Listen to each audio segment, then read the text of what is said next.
offtheCC, and I'm off the Hennessy. What's poppin'? What's Gucci Nikuchi? It's your boy Chester here, back again with another video.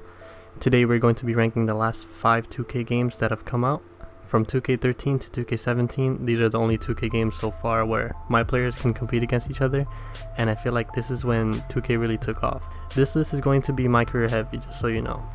Now before I start, I want to tell y'all to drop a thumbs up if you like the video, subscribe if you're new and hit that post notifications, and don't forget to comment your list, because everyone has their own. With this list, a lot of things come into consideration. Impact on the franchise, the state of community, realisticness, smoothness of gameplay, everything. And without further ado, number 5 goes to NBA 2K17. Now when I started playing 17, I didn't think the game was that bad, until the dribble gods came along. It was then when I realized the game was fucked up. Why? Well, why make any other player but a playmaker, a sharp, or a glass? Because honestly, they were extremely overpowered. Playmakers are like every goddamn archetype combined in 2K17. Sharps can't miss, and glass cleaners are just a safety if these guys actually do miss.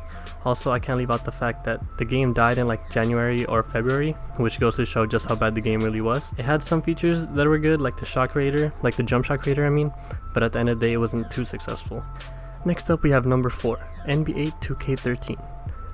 Now NBA 2K13 was really fun. It was a nice transition into multiplayer. My players were lit in this game.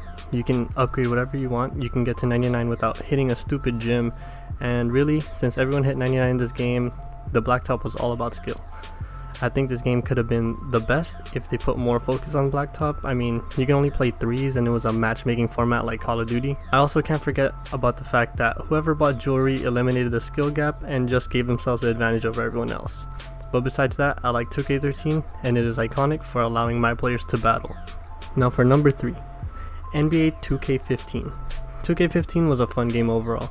I like this game because I remember being a 70 overall, but I was still able to beat 90 overalls at this stage. This game introduced the face cam to the 2K franchise and allowed you to actually fully represent yourself with your player. Also, this game introduced park affiliations, which made the game more fun in my opinion. It allowed people to have a sense of competition when playing at rival parks. What I didn't like about this game though was that it was the start of the group attribute upgrades.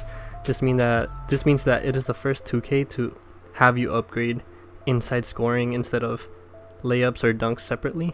I think this takes away the freedom of making players at the park unique, so every player basically was the same. Now number 2 has to go to NBA 2K14.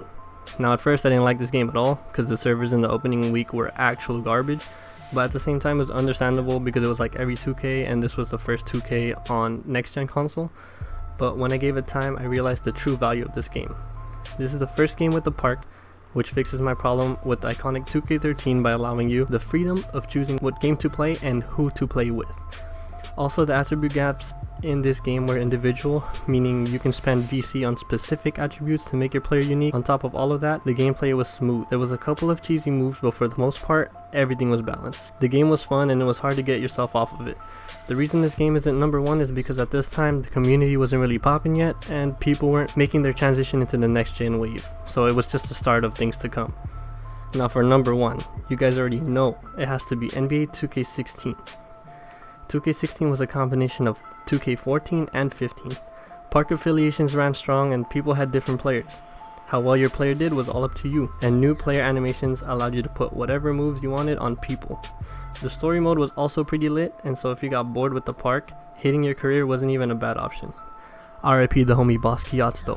The gameplay was really smooth and it was very easy to sit down and play the game for hours on end without even realizing it. Now the reason I put this at number 1 is because I think this was when the community really popped off. People like Fredo, Cash, basically most of the YouTubers that have a bunch of subs now grew really heavily with this game. The community was turned and fans everywhere couldn't wait for the next video about squeaker trash talkers or someone getting exposed. I think 2K17 should have tried to build from this game instead of trying to do their own thing with the new retarded animations they put in the game. Hopefully 2K18 is as lit or more lit than this. That's gonna do it for today's video, guys. Again, please thumbs up if you like it, comment your list, and please subscribe if you are new. And if you subscribe, please don't forget to hit that post notification so you know you never miss a video. 2K18 gameplay coming soon. Peace. Yeah, I came in with a saw. Ooh, yeah, I came in with a saw. Yeah.